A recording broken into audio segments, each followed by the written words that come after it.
Hello guys, a very good evening, a warm welcome to all of you. I suppose you all have already given the ophthalmology test, and so we are live here discussing your doubts regarding the ophthalmology. So please start posting your doubts, whatever your doubts related to the T&D or related to the subject. I hope you had a good bunch of questions. I tried to keep it very elaborate so that you have a lot of questions coming from the concepts and clinical scenarios. You also have a lot of questions which were image based. Yeah, I know one or two images were like up and down, but they have already been corrected. Please go through them. Please start posting your doubts related to it.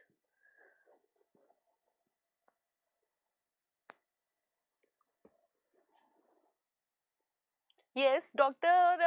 Hilal, we are already live. Please, you can post your questions related to it.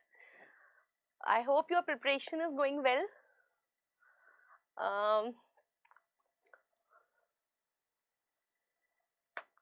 Please let me know if my audio and video is very clear. Please let me know.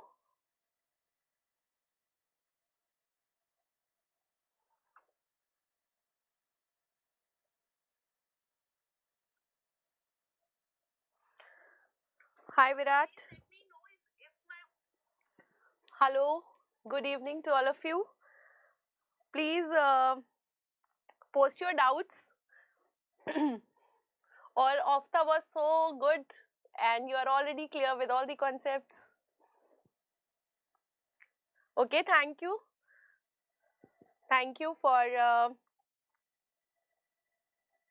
yes. So audio is clear. So what are your doubts related to the subject or T&D? You can ask your questions now. Okay. Good evening. Good evening. Very good evening. Okay. So I've got some questions now.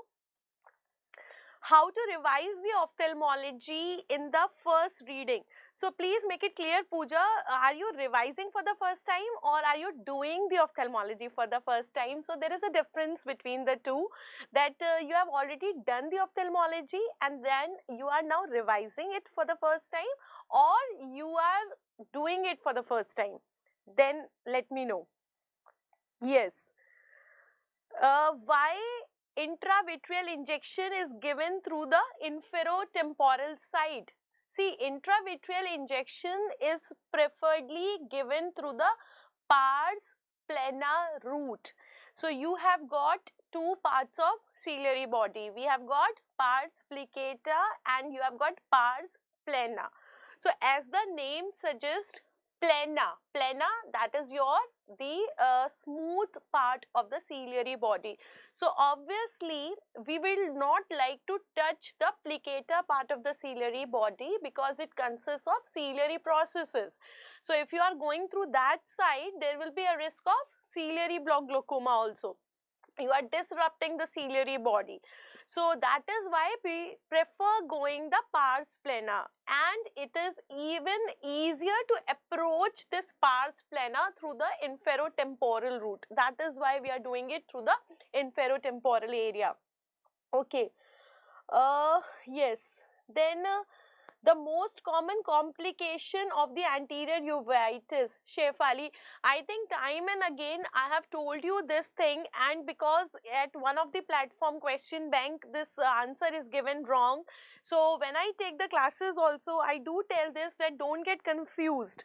The most common complication, when they ask you the most common complication of the anterior uveitis, okay, then it is actually cataract.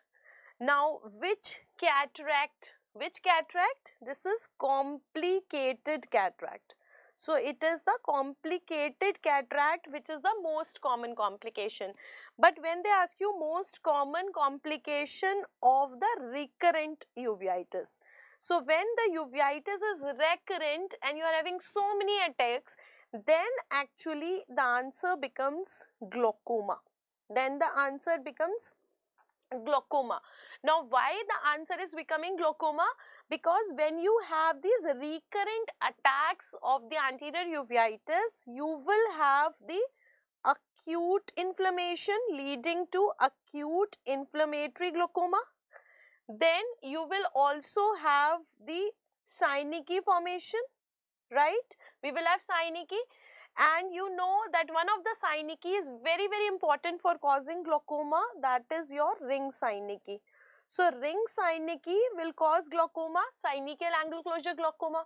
Plus, if you have recurrent attacks of uveitis, you will also give the steroids to this person.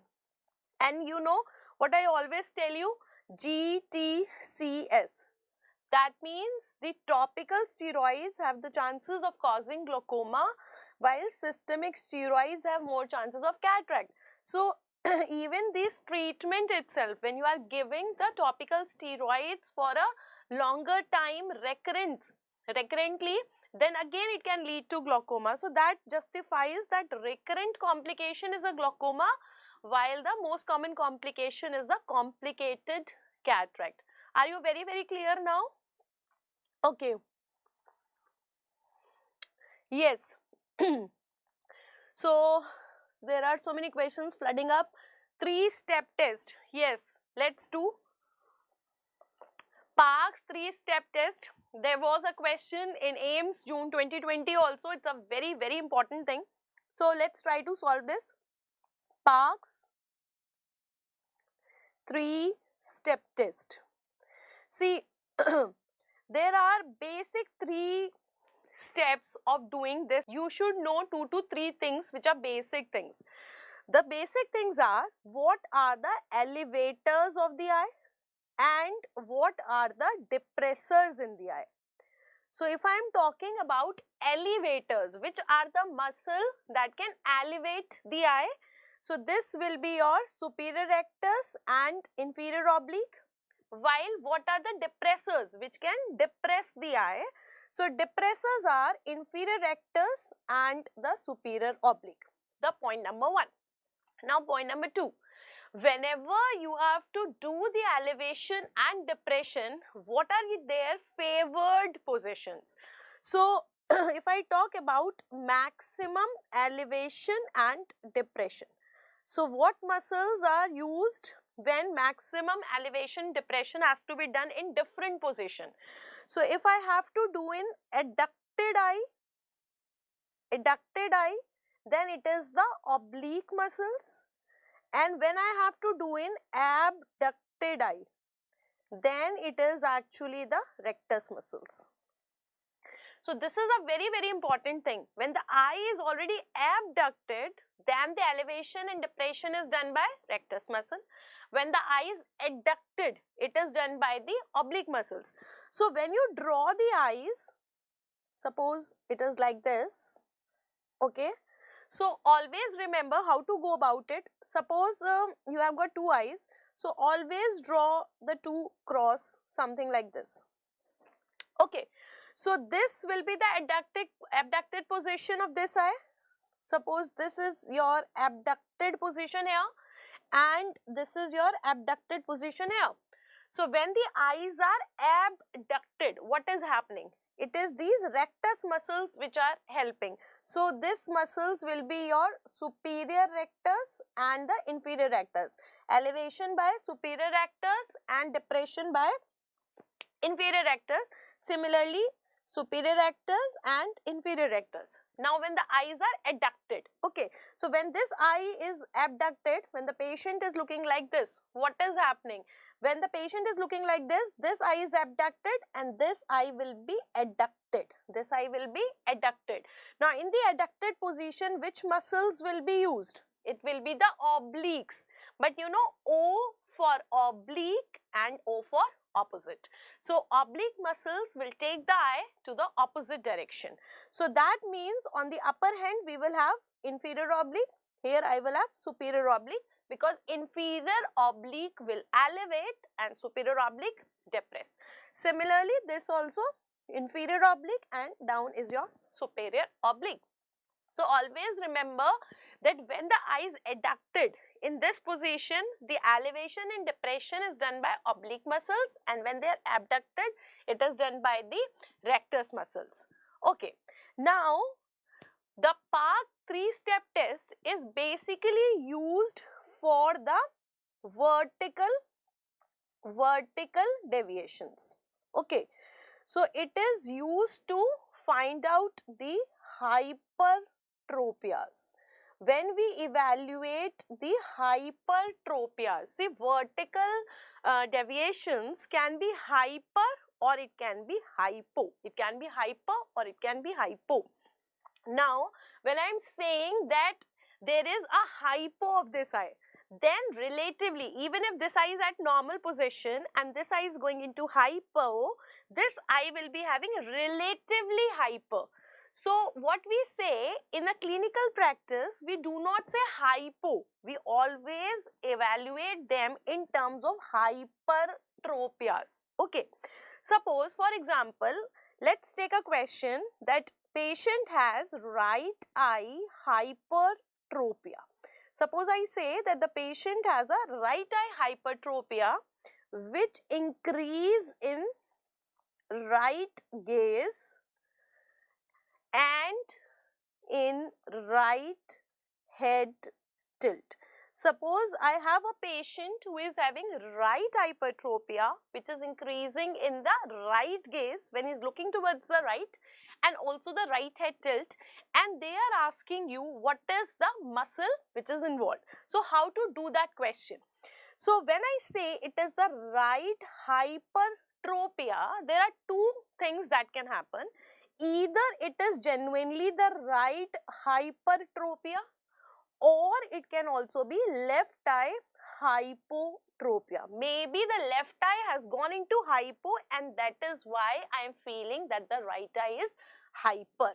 Okay. Now, if the right eye is having hypertropia, that means I will have the depressor palsy of the right eye, depressor palsy. And if I have a hypotropia in the left eye, I will have the elevator palsy.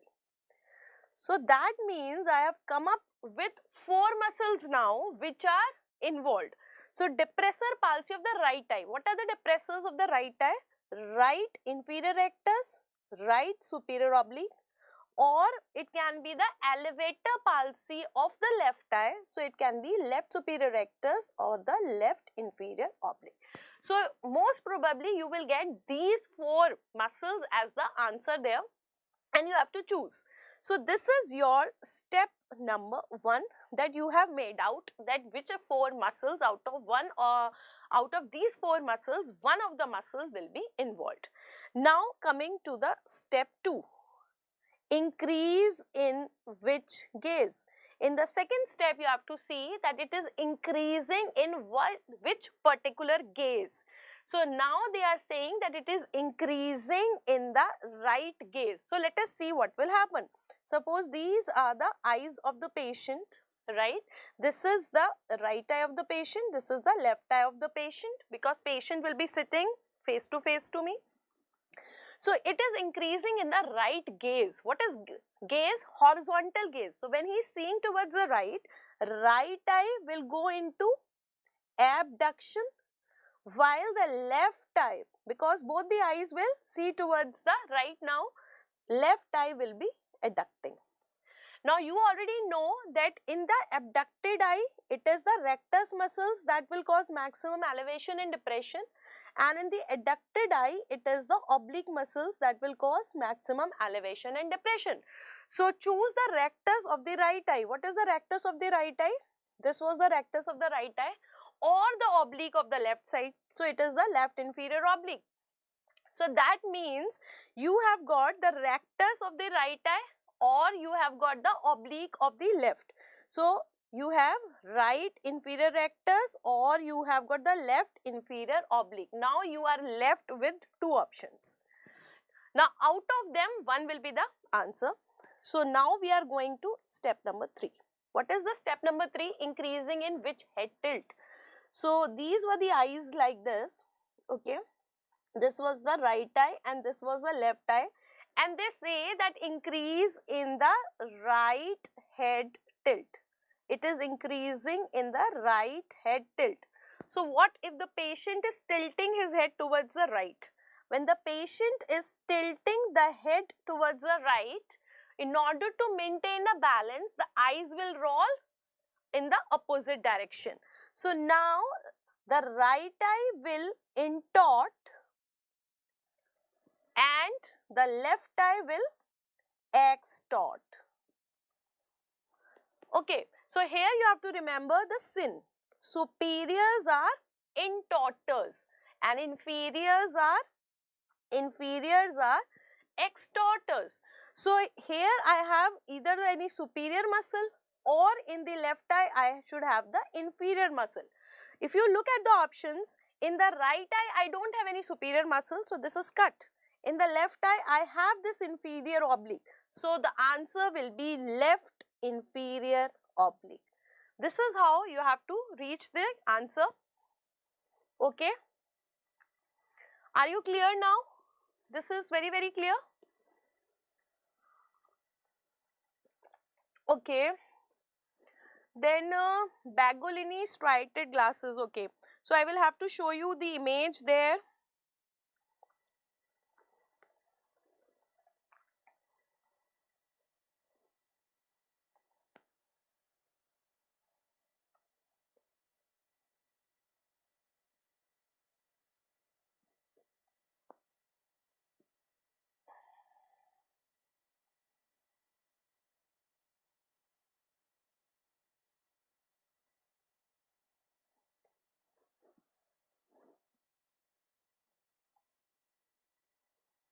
Just I am trying to find out if I get this image for you people.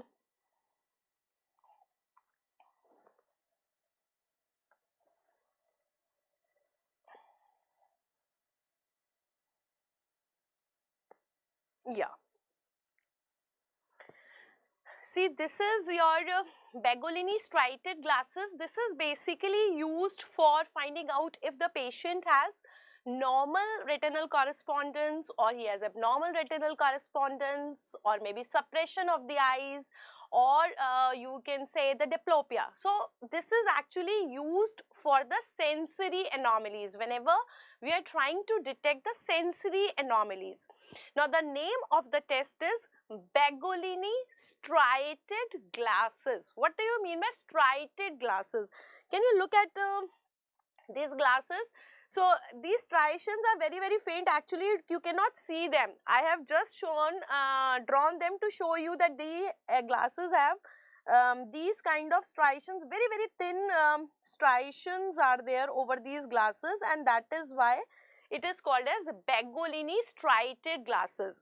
So what happens? These striations are oriented in such a way that the patient sees two lines. In the right eye it is at angle of 135 degree and in the left eye it is 45. So it is like this. If you see, it is something like this you are seeing. One is like this at 135 and another is at 45. It is like this. Now what happens if the patient is having this cross? Okay, you are able to see this cross, patient can see both of them overlapping, and you cannot see any squint in the patient. You cannot see any squint. That means everything is normal. Patient has binocular single vision with normal retinal correspondence because there is no squint. But if you are able to see this cross and the squint is also manifested in the patient, then you will say that the patient has binocular single vision but due to abnormal retinal correspondence because the squint is manifesting. Okay, then sometimes the patient sees both the lines but not overlapping like this. So this is diplopia. When there is no fusion, then even there is no abnormal retinal correspondence, no crude binocular single vision also, then we have diplopia. Then if the patient has suppression of the either eye, then you will see only one of the lines, either 135. So if you have left suppression, I will see only right line, and if I have the right suppression, I will see just the left line. This is your Bagolini striated glasses test. I hope this is very clear. Is this clear? Okay. Thank you so much for your kind words. Thank you.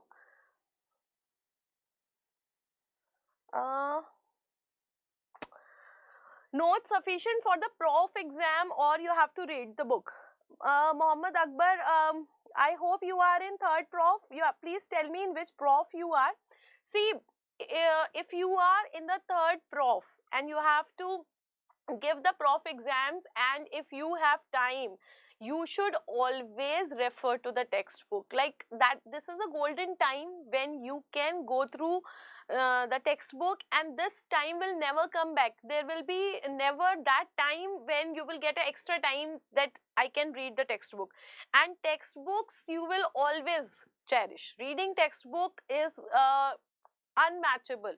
Like, but if you are in final year and you have already gone through the textbook, or you don't have time now, then the content is more than sufficient to write your exams, both internal as well as PGME exams. But if you have time, and then I will say that you should go through the textbook. Okay.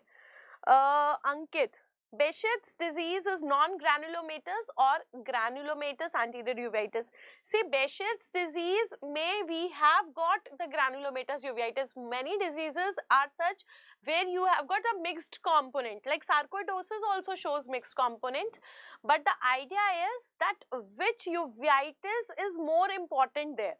So, in the Behçet's disease, when we are talking about the anterior uveitis, that anterior uveitis is actually non-granulomatous type of acute anterior uveitis that is showing you the typical triad. So, you have to remember the non-granulomatous for the Behçet's disease for the anterior uveitis. All right. Yeah. So, if you are in the third prof, so whatever amount of reading you can do, please do it. What you can do, go through my notes, okay? So that will make your concepts very, very clear, and then it will become very easy for you to go through the textbook. So first you read the notes, okay, and then go through the topic or in the textbooks. So what you will find that maximum content has already been covered in the notes. You can very well write your internal exams also from these notes. Whatever extra you feel that is the favorite question of your examiner, or you are solving the 5-year papers of your prof exams and you feel like that, see, this question was given, this extra which is just important for only for the prof.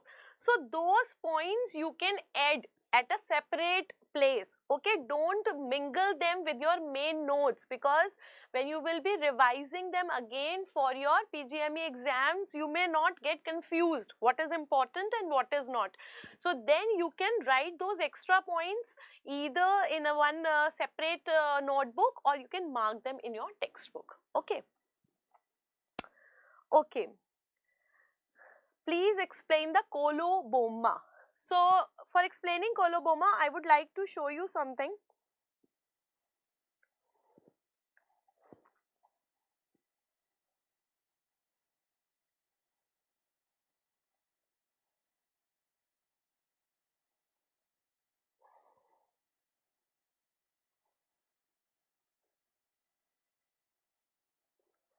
See, coloboma could be understood if you know the development of the eye.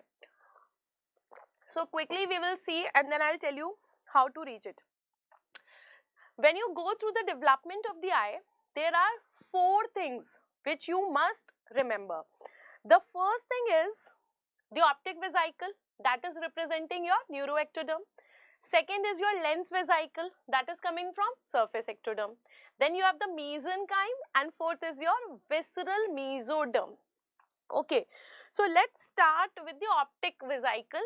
Optic vesicle is coming from neural plate, and that neural plate is actually showing you some thickening at the junction of prosencephalon and the diencephalon. So what happens, can you see here, there develops a thickening. This is called as a pit. So this pit further invaginates there, and it forms a optic sulcus kind of a thing. So it is first the pit, then it is sulcus, and then finally it is forming this optic vesicle. right? So this optic vesicle, what is this? Optic vesicle is a part of neuroectoderm, while on the other end we have got surface ectoderm that will later give the surface lens vesicle. So what happens, because this is a part of neuroectoderm and lens vesicle is a part of surface ectoderm, so both are the part of ectoderm, this optic vesicle elongates and it grows towards the surface ectoderm, something like this. Can you see? This my hand is invaginating, elongating. This is forming a optic stalk. In front of the optic stalk is this your optic vesicle, and in front of this optic vesicle we have got this surface ectoderm. This is your surface ectoderm. So this is now inducing the changes here. So when it is inducing the changes, it also starts showing the thickening. This is called as lens placode. Lens placode. So here you have to remember PPV, pars plana vitrectomy, pata hai? So P matlab lens placode. Then we have got another P. Then it is forming the lens pit. Isme it is forming a small pit here, and then this pit invaginates this optic vesicle. So optic vesicle is changing into optic cup. So finally, what you have got? You have got this optic cup and this lens vesicle. Now, what is happening actually? A very important thing that you have to remember, that this optic cup, it is something like this. This is your optic stalk, that will be your future optic nerve, and this is your optic cup. So what it is doing, it is growing superiorly and laterally like this. It is growing like this. So there is actually a depression or a deficiency which is developing inferiorly and nasally. This is called as choroidal fissure or embryonic fissure. So this choroidal fissure or the embryonic fissure, normally it closes by the day 33 to 35. Day 35 means 7th week pe it is closing. So if there is a failure in the closure, so this is not closing, so this deficiency will remain inferonasally. So this deficiency which is remaining inferonasally is called as colobomas. Now this will lead to so many things. Whatever tissue is absent, it can be iris coloboma, optic disc coloboma, lens coloboma, and because this coloboma is occurring due to the deficiency inferonasally, failure to close that fissure inferonasally, the typical colobomas are actually present inferonasally. So whichever coloboma we are talking about, if it is typical, it is inferonasal, others are atypical, because typical are most common. Are you very clear now? Yes.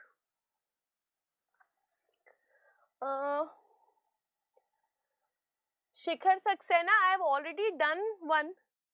I have already posted this video. Yes.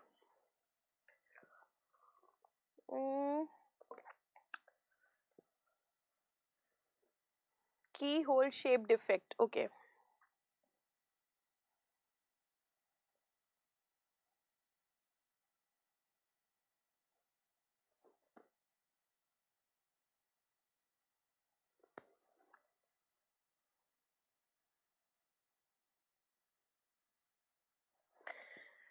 See, the keyhole shape defect that you are getting in cases of the lesions of lateral geniculate body.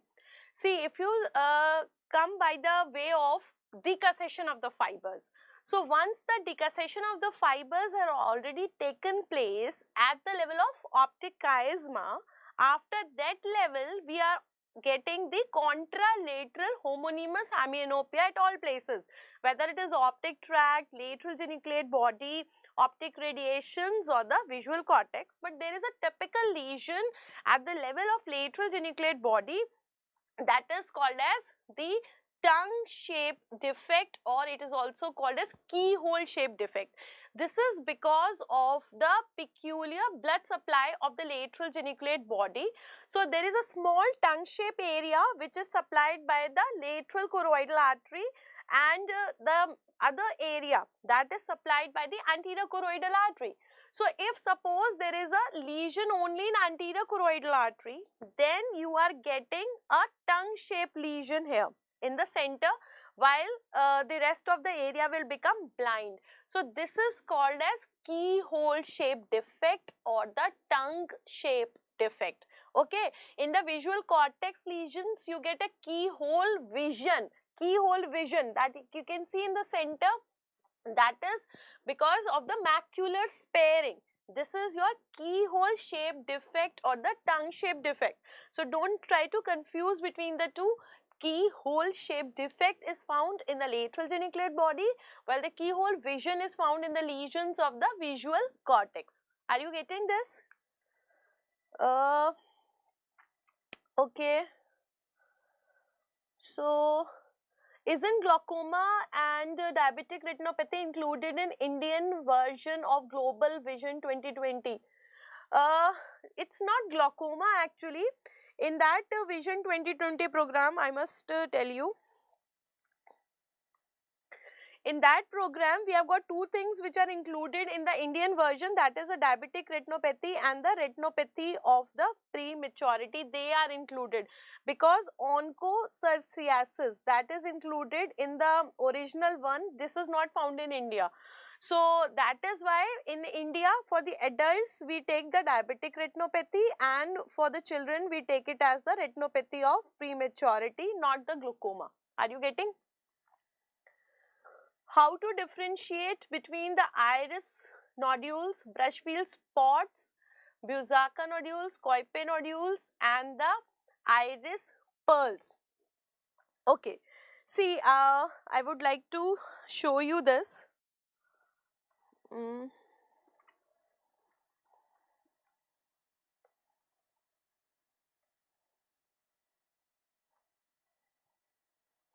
We have got different kind of nodules. These are basically found in the granulomatous diseases only. Let me see if I have got those images. I'll share with you.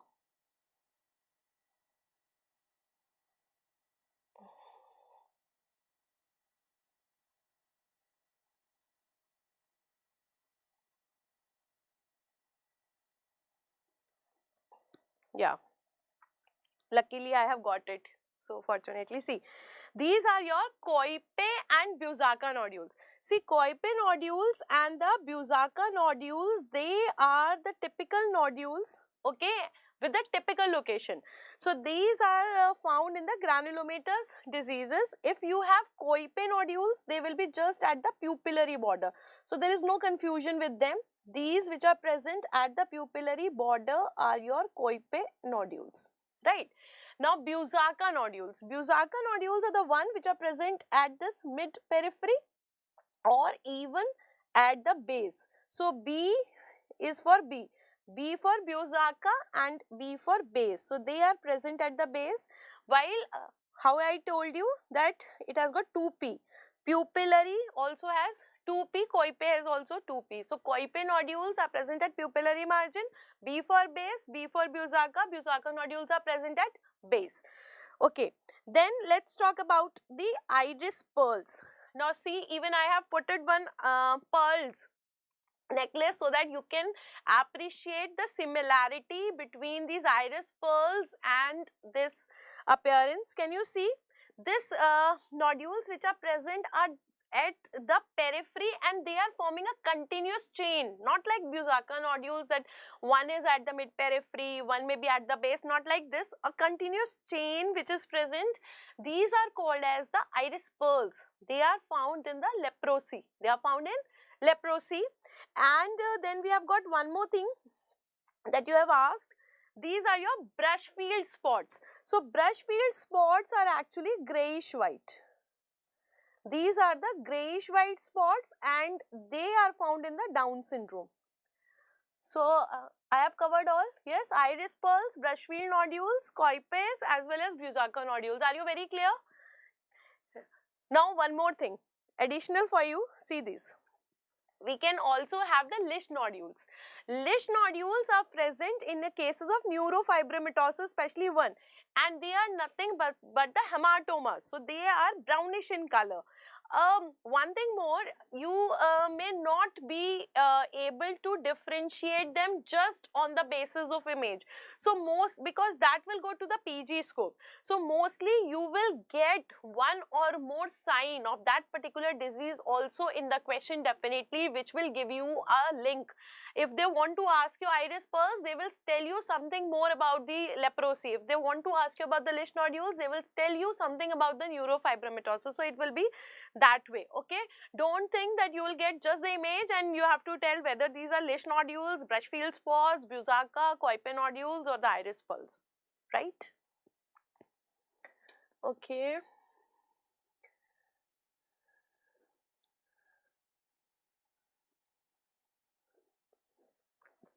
Anything more?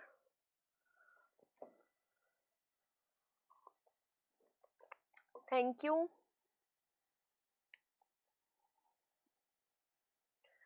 Eye development is from 3 weeks till 9 to 10 weeks. It starts at 3 weeks and it will go till 9 to 10 weeks.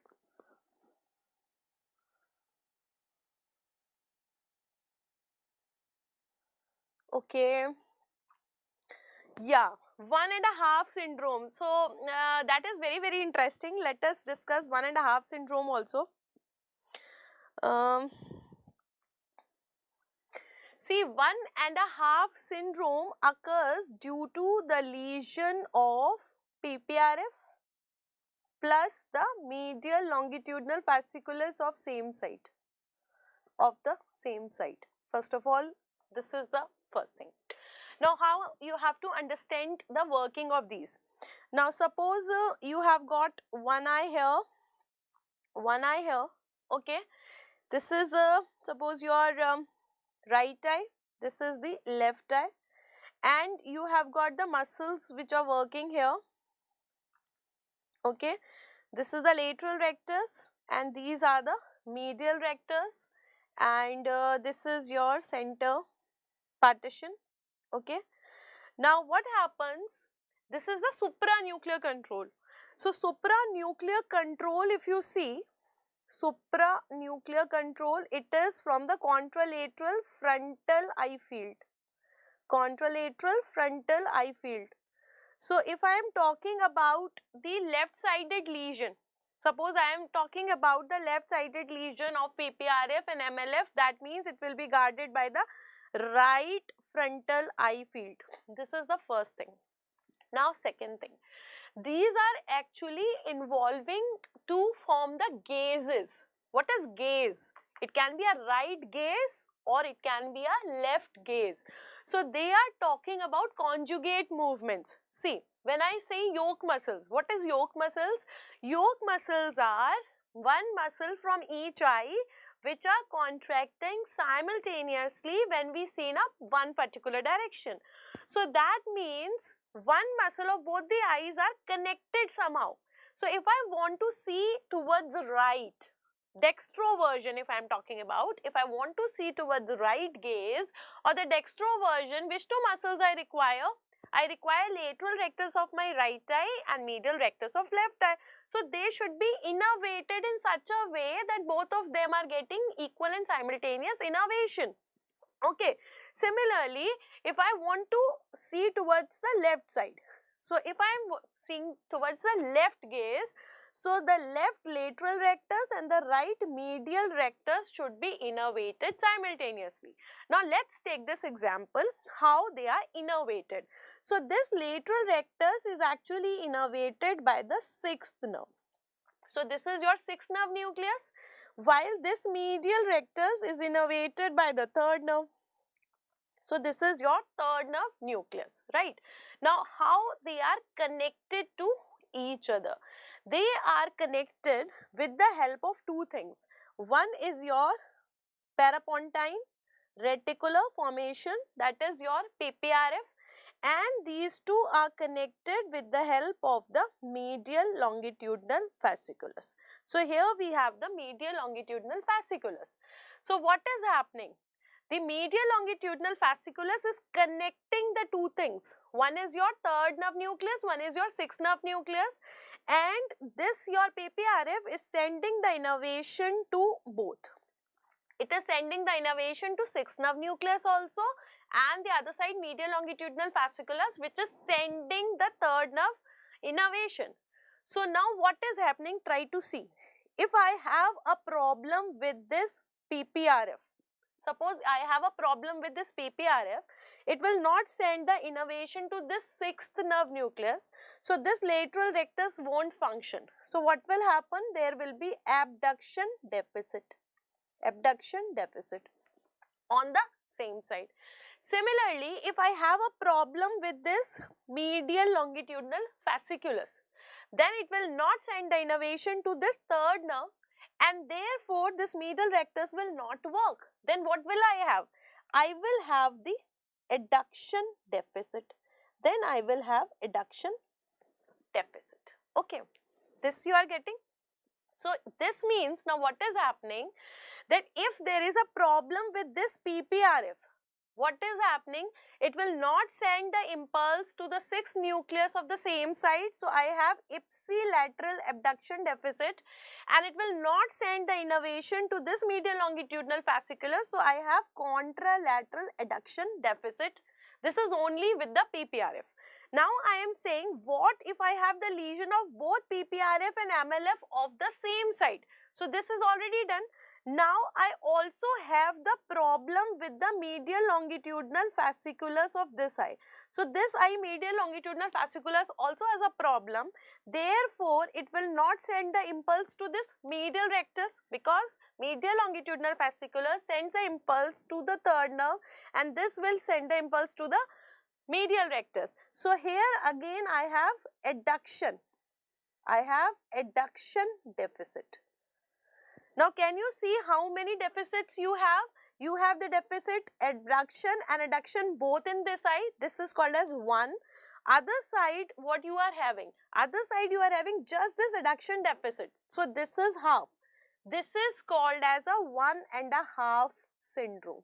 This is called as a 1.5 syndrome, because all the movements of one eye are gone and only half of the movement is left in the other eye. And what is this movement actually? When you have a problem with the medial longitudinal fasciculus, what is happening? It is showing more innervation to the sixth nerve nucleus. Therefore, the other eye will show the abduction but with nystagmus. So when you have the medial longitudinal fasciculus lesion, you will have two things. You have ipsilateral adduction deficit, and contralateral you have abduction. This is present but with the nystagmus. You have present that, but you have nystagmus present. Why? Because PPRF is not sending the impulse to this medial longitudinal fasciculus. So it shows increased innervation to sixth nerve nucleus. So this sixth nerve nucleus will show the abduction but along with the nystagmus. Are you very clear now?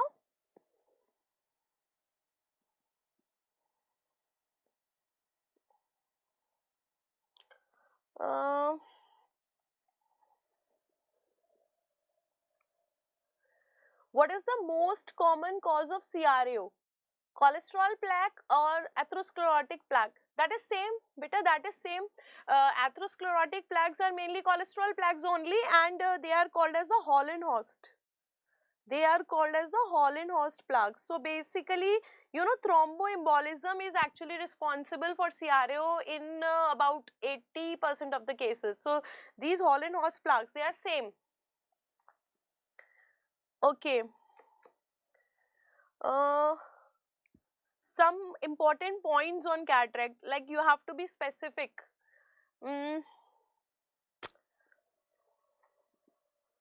I have recorded a whole video on fundus images.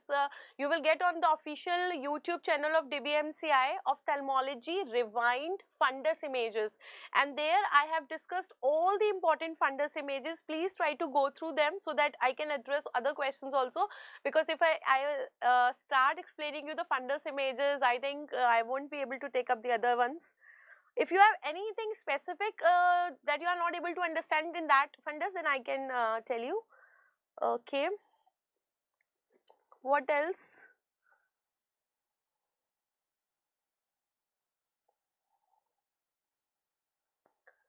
If your question has gone up, please you can write me again, because you know when we swipe, all the questions are going there. Okay.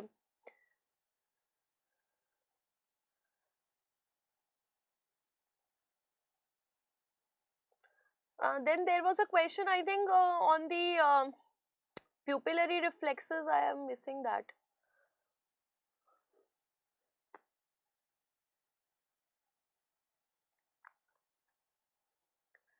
Yes, I will definitely make a video on lasers and the darkroom procedures. Thanks. So, I think I have explained you the MLF, lateral geniculate body lesions, the Behçet's disease. Then I have told you about the Vision 2020 program. Okay. Yeah. So, different types of pupil in short. Okay. So, let's see the pupillary reflexes there.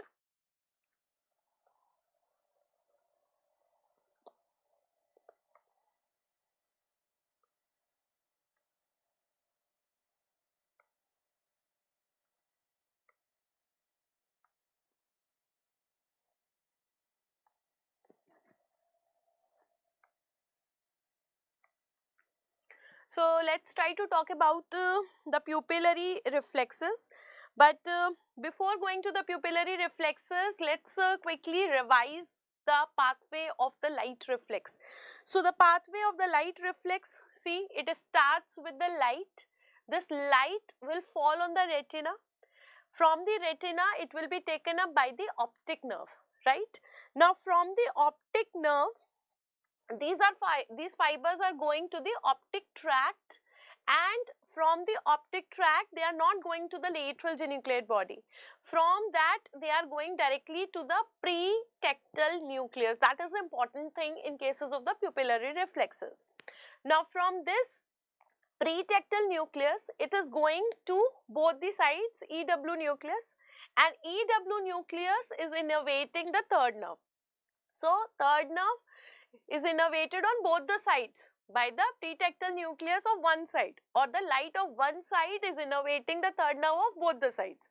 So, this third nerve will innervate the ciliary ganglion of both the sides, and ciliary ganglion will innervate the muscles of both the sides. Same side reaction is called as direct, and the other side is called as indirect. So, this is direct and indirect or consensual light reflex, right? So, what is actually the basis of that indirect light reflex? This is actually the bilateral innervation, because the light in one eye is going to the pretectal nucleus, and that is innervating actually the muscles of both the sides. That is forming the basis of your indirect light reflex. Okay. So, on this basis, let's see the abnormal pupillary reactions. So, if I have a problem with the pretectal nucleus of both the sides, so this side pretectal nucleus is affected, it will not send the impulse to either side. So, I will not get direct and indirect. This side also pretectal nucleus is affected, this will not send the innervation to the EW nucleus of both the sides. So, again I will not get direct or indirect. So, that is why what is happening in cases of Argyll-Robertson pupil, I am not getting any side light reflex, whether it is direct or whether it is indirect.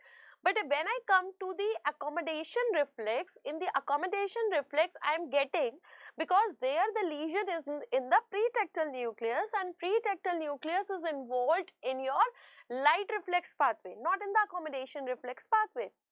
So, you can remember it as accommodation reflex present, ARP, accommodation reflex present, but the light reflex is absent. That is called as Argyll-Robertson pupil. Is this very, very clear? Yes? Okay. Then, a very much related to this is called as your Adie's tonic pupil. Now see the name, it's a tonic pupil. Tonic pupil means which is non-reacting. Non-reacting. So it is not reacting to light, it is not reacting to accommodation. Why? Because this is a problem which is occurring at the level of efferent pathway. I have a problem with the ciliary ganglion. Okay, so if I have a problem with the ciliary ganglion of the right side and I am showing the light here. Okay, so what is happening? This eye does not have any problem with the ciliary ganglion. This will show the reflex, but this has a problem with the ciliary ganglion, so no indirect light reflex. Now again, if I am showing light to this eye only, so because this was having a ciliary ganglion, this will again not show the any reflex. So that means the affected side will not show direct also, not show indirect also, but this side which is normal will show direct also, indirect also. Okay, so that means both the reflexes are absent here. It is not showing any of the reflexes. That is why this is dilated, larger.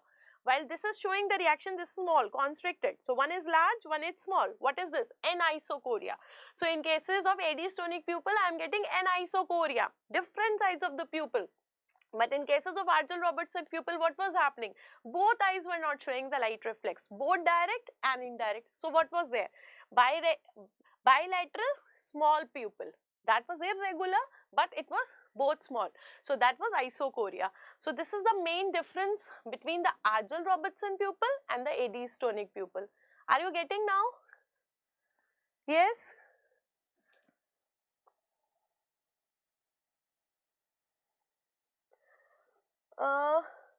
Anjali, how to differentiate between CRAO and CRVO?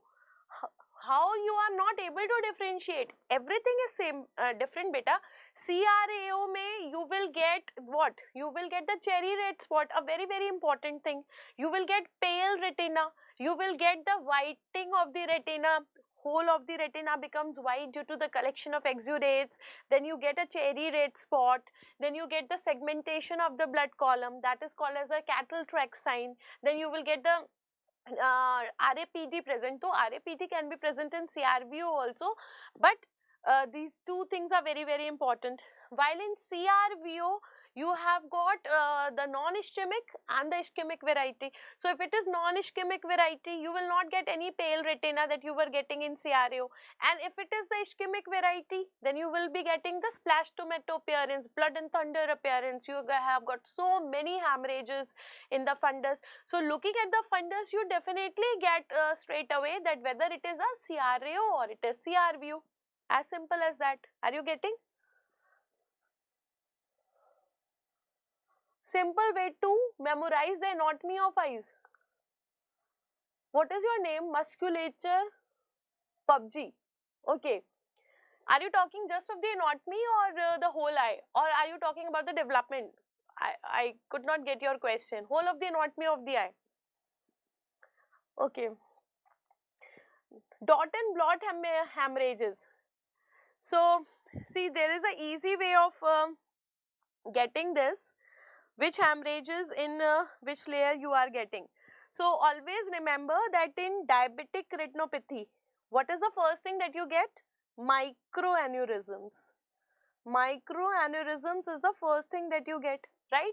Then what you get? Dot and blot hemorrhages. Dot and blot hemorrhages, right? And what is the third thing that you get? Hard exudates. Okay. Now always remember that there are two layers where you get maximum problems in the retina. And what are these layers? Open. Remember these layers with the open. Outer plexiform, inner nuclear. Opens the gate for the retinal diseases. So you will always remember these two layers, outer plexiform, inner nuclear. Okay. Now hard exudates are present in outer plexiform. Remember it by HOP.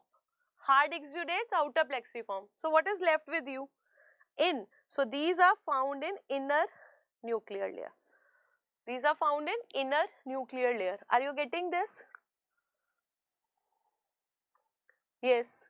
So dot and blot hemorrhages are found in inner nuclear layer. Thyroid ophthalmopathy mein what exactly you want to know, Anjali? What exactly you want to know? Please tell me. Please be specific about your questions. Little you have to be specific.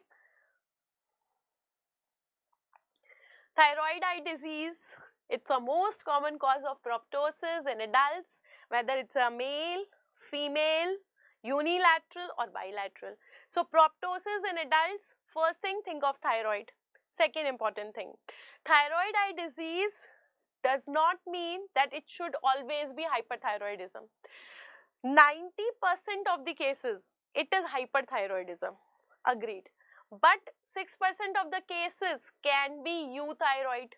4% of the cases can also be hypothyroid.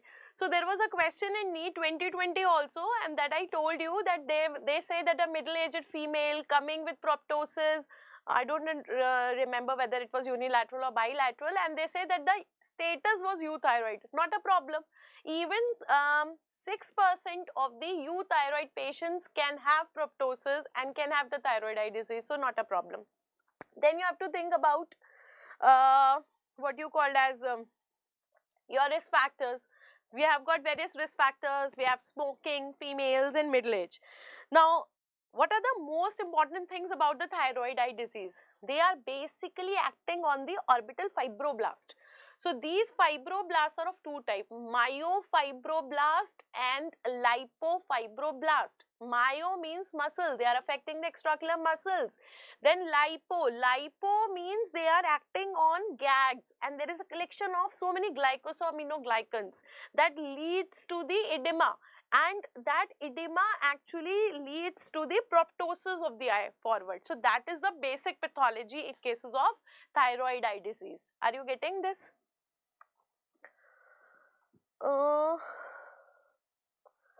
Can you explain the various extraocular muscles acting individually and in pairs? I have given even a separate video also on this. See, what happens in the extraocular muscles, always remember that when we are talking about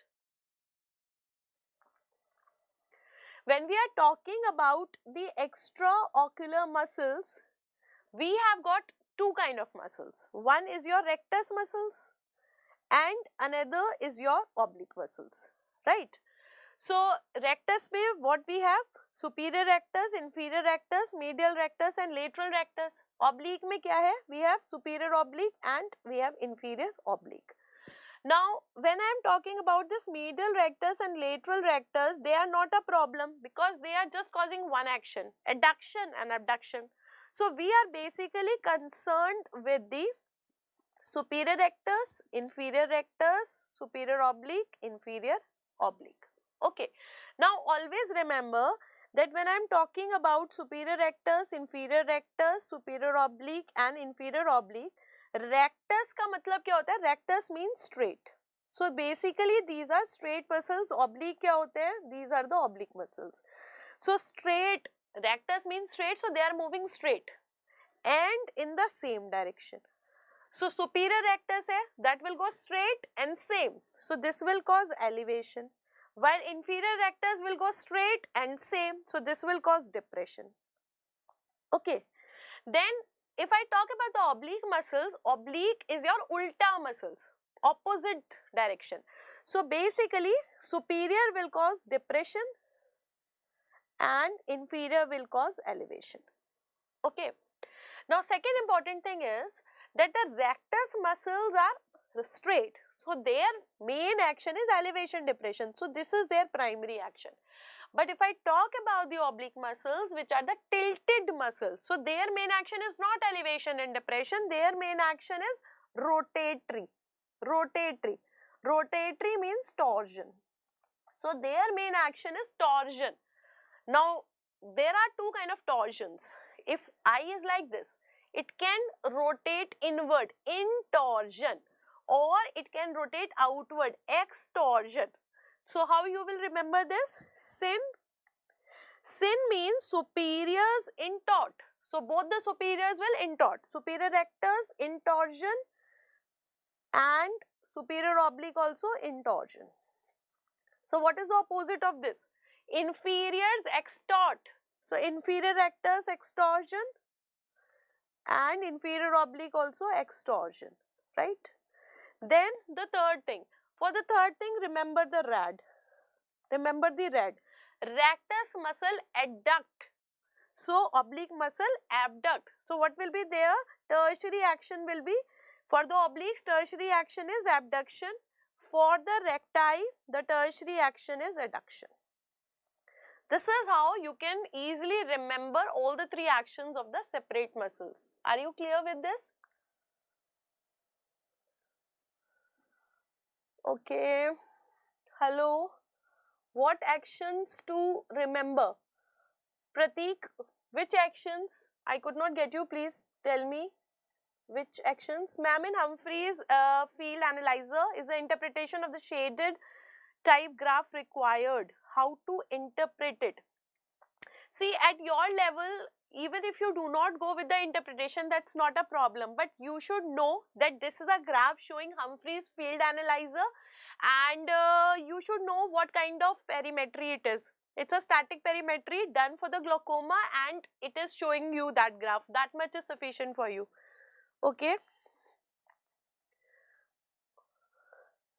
Okay. Preservation of the cornea. See, preservation of the cornea can be of three types. It can be your short term, then we can have the intermediate, and then we can even have the long term. Short term, intermediate and long term. So, in the short term, if you have to keep up to 48 hours, then you have to keep it in the moist chamber at plus 4 degree centigrade. Then some people consider that the MK medium is short term, some people say that it is intermediate, but basically it is for 2 to 3 days. So if I want to keep it for 2 to 3 days, whether you consider it as short term or intermediate, the time period is same, 2 to 3 days, then we use the MK medium, McCarry-Kaufman medium. Okay, in the intermediate variety, it is up to 14 days. So if I want to keep it up to 14 days, I can use intermediate, and here we have Dexol, then we have got K-sol. K-sol is actually chondroitin sulfate. Then we also have the Optisol, and people say that Optisol is better. We have Dexol, K-sol, Optisol, and then we have got the long term methods. Now in the long terms, we have got long term, that is up to 1 month, or we can have even up to 1 year. So 1 month is your organ culture method, and if you have to keep it very long term, 1 year tak, then you have to use the cryo method. This is your preservation of cornea, right? Okay. Seidel test is used for the wound leak. How to learn the thyroid signs, any mnemonic? So, though we do not have any mnemonic as such now, but I will definitely try to create one, and I will share it on the DBMCI group, because nowadays I have started this mission of creating more and more mnemonics for you people, and every day I try to share some of the mnemonics on the DBMCI page, 2020 official page, Facebook group. So definitely I will try to make some mnemonics for the thyroid ophthalmopathy signs, and I will show you. How to identify the meibomian gland dysfunction. See, you have to see what kind of dysfunction it is. If it is a meibomian gland granulomatous inflammation, it can be a callusion that will give you a nodular inflammation. Sometimes when you have got just the closing of the openings of the meibomian gland, then you are getting the posterior blepharitis, and here you are getting the foamy discharge. So it depends what kind of dysfunction you are having. So I think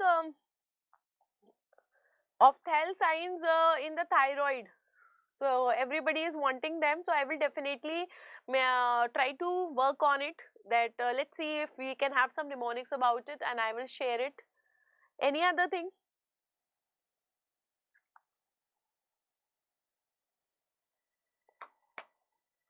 Maddox rod. What is the function of Maddox rod? So how the Maddox rod looks like, first of all, let's see the Maddox rod, and then I'll tell you.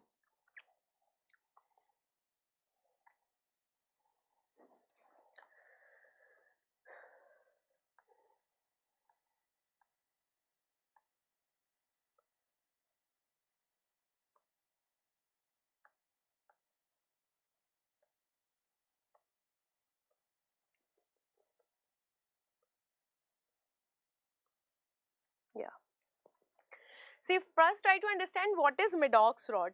Maddox rod is something like this. Can you see the striations are present? So basically in the Maddox rod, we have got various cylinders which are hacked one over the other.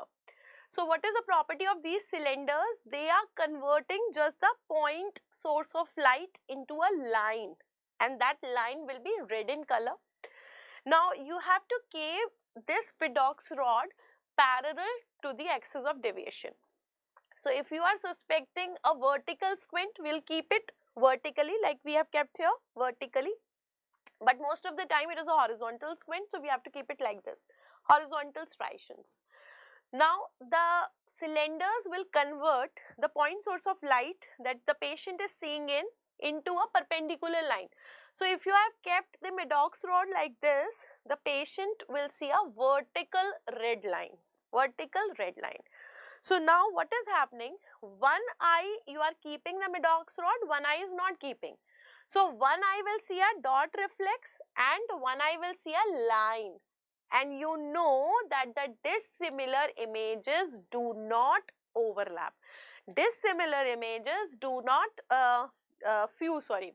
So because there will be no fusion that is possible, what will happen? The patient will have diplopia due to the dissociation. So it is actually the breaking of the fusion or the dissociation between the two eyes. That is the concept behind the Maddox rod. If the patient is able to see the line and the dot in the same plane, something like this. If he is seeing the dot and the line in the same plane, so they are overlapping, that means simultaneous perception is present. But if he is not able to see them and he is seeing them separately, one is seeing the dot and one seeing line, that means diplopia is there, no fusion, that means patient has squint. So that is how we use the Maddox rod.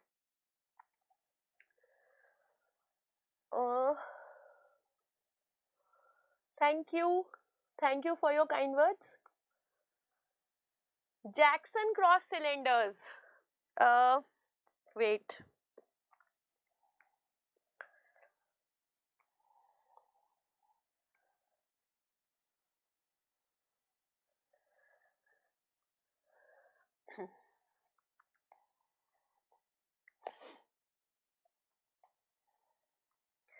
See, the Jackson cross cylinders are something that is used for the refinement of the cylindrical correction.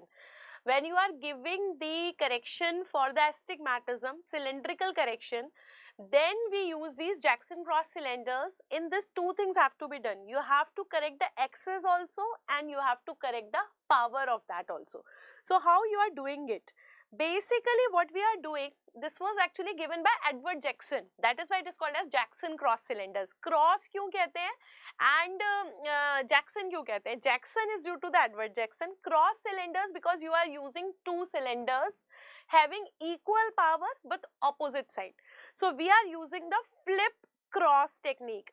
Suppose if I am using 0.5. So one is having plus 0.5, other side will be having minus 0.5. So I am using plus 0.5 and minus 0.5. So this is called as flip cross technique. So how can you create it? You can have a spherocylindrical correction. One is a sphere, another is a cylinder. Power kitna? The sphere power is half of the cylindrical power with opposite sign. So I will give you an example. For example, it is like this. Suppose I am using a sphere of plus 0.5. So I will use a cylinder of double with opposite sign. So minus 1 diopter cylinder. This is diopter spherical and this is diopter cylinder. So how will this act? So if I create this, so 0.5 is your spherical. Spherical will be acting equally in both planes, plus 0.5 and plus 0.5 here. While if you take the diopter cylinder, cylinder will be acting only in one plane. Suppose it is acting here. So you will be having what? Finally, you will be having plus 0.5 here and minus 0.5 here. So ultimately, you have got what you wanted. You are getting two cylinders equal power with opposite sign. So we can have plus spherical with the minus cylinder also. We can have minus spherical with the plus cylinder also. Similarly, we can also use with minus 0.25 diopter spherical plus 0.5 diopter cylinder. In this way also we can use. So we are using them, and always remember that we first correct the axis and only then we correct the power. First you have to always correct the axis and then you have to correct the power. Okay.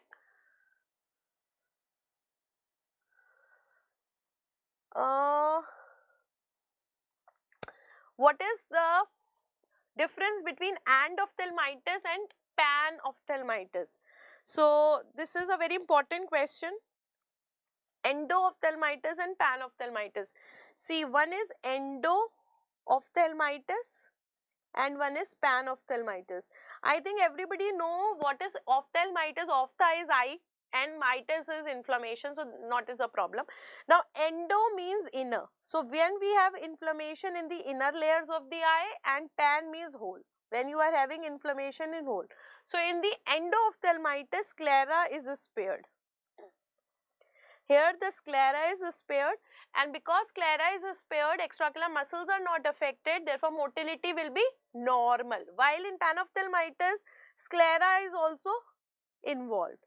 Now because here sclera is also involved, extraocular muscles will also be involved. When muscles are involved, motility will be affected. So basic funda is check the motility. If the motility is normal, it is endophthalmitis. If it is not normal, it is panophthalmitis. Are you getting this? Okay. What is the interpretation of the retinoscopy? Interpretation of retinoscopy is quite easy. Let's see that.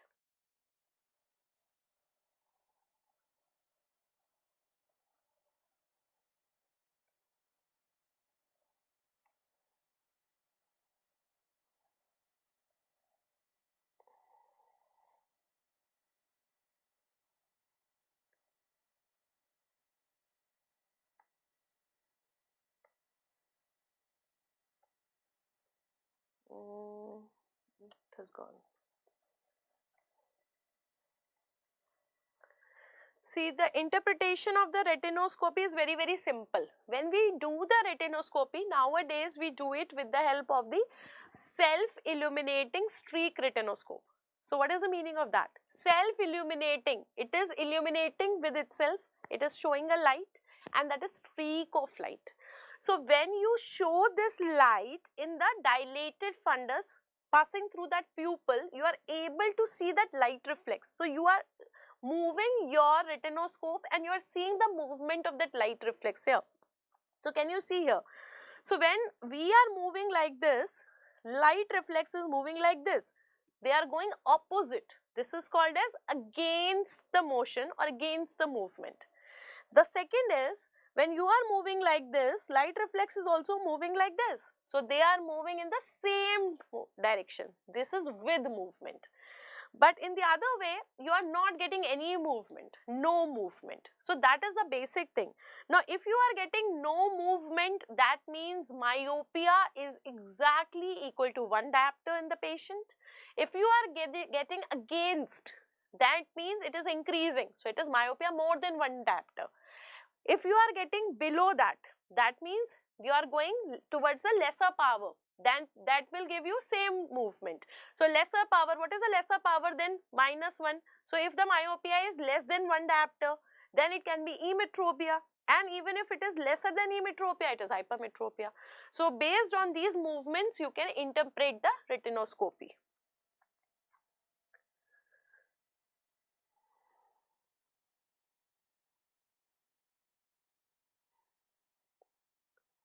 Okay. Anagha, please be specific what you want to know in ROP. Like, I cannot discuss whole of the topic. No? You have to tell me what is the main problem. Is there any difference between myopia and astigmatism basis on prognosis in future? What is the amount of myopia and on what levels, on what grounds you are asking the prognosis? I think this is a personal case rather than a MCQ.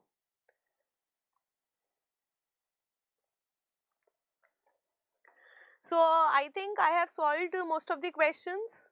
I think this video will remain even after watching afterwards, and even if you have any query afterwards also, we are there for you on all the social media platforms. You can post your queries on the comment section of this YouTube video. You can go and post on the medical Facebook group. We are there on the DBMCI official Facebook page, on the Facebook also. So please do study, do hard work, and we are there on all the platforms working for you. And I have severely noted that point that you want to get the mnemonic on the thyroid ophthalmopathy. I will definitely come back to it. Yes. Okay. So zones and treatment of ROP. Okay. Zones of treatment of ROP. Let's do it.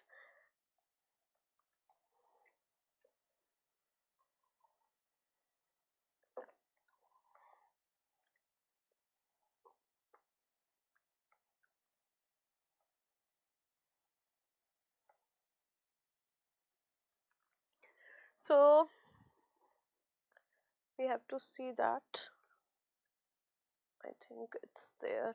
I wanted to show you the diagrams also actually.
See, ROP may you have to be there with three things. One is your stages, then we have got the zones, and then you have got the extent. So because you are asking me the zones and the treatment, you have to go through first the stages. First, you have got a demarcation line between the avascular and the vascular retina. Now, afterwards, what happens? This demarcation line is raised above the surface. So, it becomes a ridge there. I hope this is visible to you. This is visible. It becomes a ridge. Now, what happens? Over this ridge starts growing the blood vessels. So, that is called as ridge with fibrovascular proliferation. This fibrovascular proliferation will lead to the detachment of the retina. So first we have a partial RD, and then finally we have got the total RD, right? Now there is something called as the zones of the ROP. So zones of ROP are actually three. We have got three zones, that is, we have zone 1, zone 2 and zone 3. Zone 1 is just the concentric area which is around the optic disc, and its diameter is twice the distance between the optic disc and macula. Then if you look at the zone 2, this is going towards the nasal periphery. This is your nasal periphery, so it is going towards the nasal side, whole of the concentric area up to the nasal ora serrata, and whatever is left at the temporal crescent. So this temporal area which is left, this is actually called as the zone 3. So this is very clear. We have zone 1, zone 2 and zone 3. Now we have got the clock hours. Clock hours is giving you the extent, means how many clock hours are involved. So these clock hours are like, we have got this 12 o'clock position, 3 o'clock position, 6 o'clock position and 9 o'clock. So basically 12 to 1, 1 to 2, 2 to 3, 3 to 4, 4 to 5, 5 to 6 and so on. So how many clock hours are involved, that will show you how much is the retina involved, how much is the extent. So on this basis basically we give the treatment. So what you are doing, we have to actually give the laser, because you know those vessels are immature, so they are prone to obliteration. That is why they are releasing the vascular endothelial growth factor. So you have to do the laser. So where we are doing the laser, we are doing the laser, what is the minimum prerequisite? If we have 5 continuous areas, suppose I say 12 to 1, 1 to 2, 2 to 3, 3 to 4, 4 to 5. 5 continuous areas are involved, or I have 8 areas which are non-continuous. 5 contiguous areas or the 8 non-contiguous areas, in which patient should be stage 3, where fibrovascular proliferation has already started. Along with this, he should be in a narrow zone. So in zone 1 or zone 2, which is closer to the optic disc, along with the plus disease. Now what is this plus disease? Plus disease is this. This is tortuous arteries and engorged veins, TAVE, tortuous arteries, engorged veins. If you are also having the tortuous arteries and engorged veins along with it, then this is called as plus disease. So this is a total criteria of treating the ROP. Are you getting this?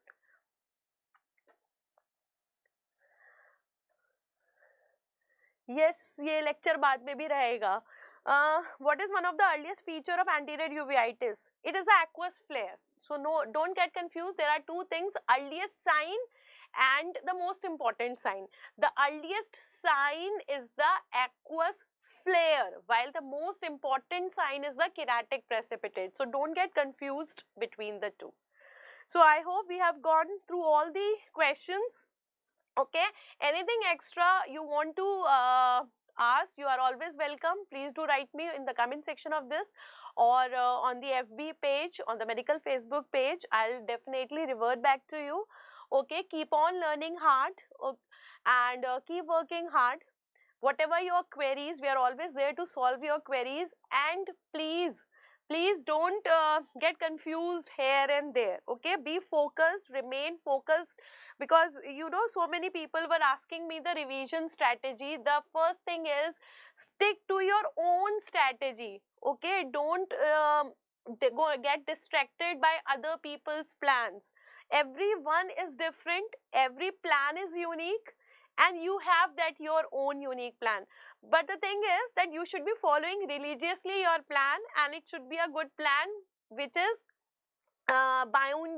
binding you and bringing your course till completion well within the time. So stick to your plans if you have one, and if you have already done it from one place, then don't keep on increasing your volume and keep on adding the new things from the different sources. Multiple revisions is the key, and not so many volumes that you have to do, because you know there is a capacity that your brain can recall in the exam, and ultimately it is a recall that will bring you success. So if you are reading so many things but you are not able to recall it at that time, I think that is a waste. So stick to your notes, stick to your plan, keep on revising, multiple revisions, and plus keep on giving the test. That is very, very important. Don't wait for the nth day when you will complete whole of the course and all your 19 subjects, and then you will start. So that day will never come. Let's be very realistic.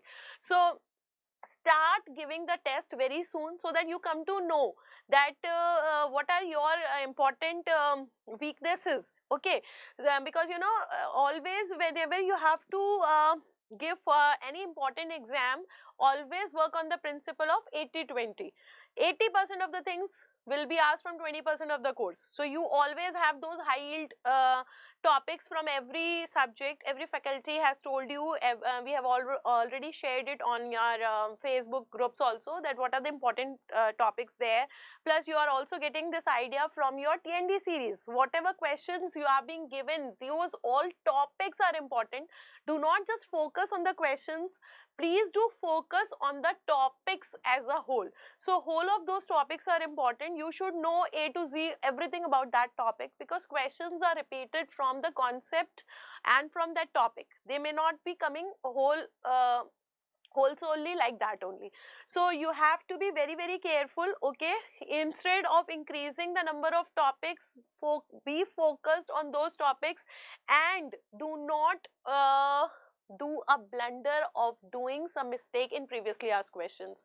So you have to be very thorough about the previously asked questions, but don't be biased that a similarly asked question was having this answer, so now this question is asked, so this will also have the same answer. No, examiner is not fool. He may have actually crooked the language or screwed the language in such a way that it looks similar but now answer is different. So please grasp the concept of all the previously asked questions. Don't try to ratify it. Okay, rote learning is no more required. You have to get the concept, and that is why you must have gone through my T&D discussions also. Every question I have taken at a very broader level. I have tried to explain you the concept of every question, why this is the answer and why other three are not the answer, so that you do not have any dilemma about the answer of any of the question. So thank you so much for your kind words. I hope you all will do very well. This is Dr. Niha Aggawal signing off, and wish you all the very best in your future exams. Thank you and happy ophthalmology.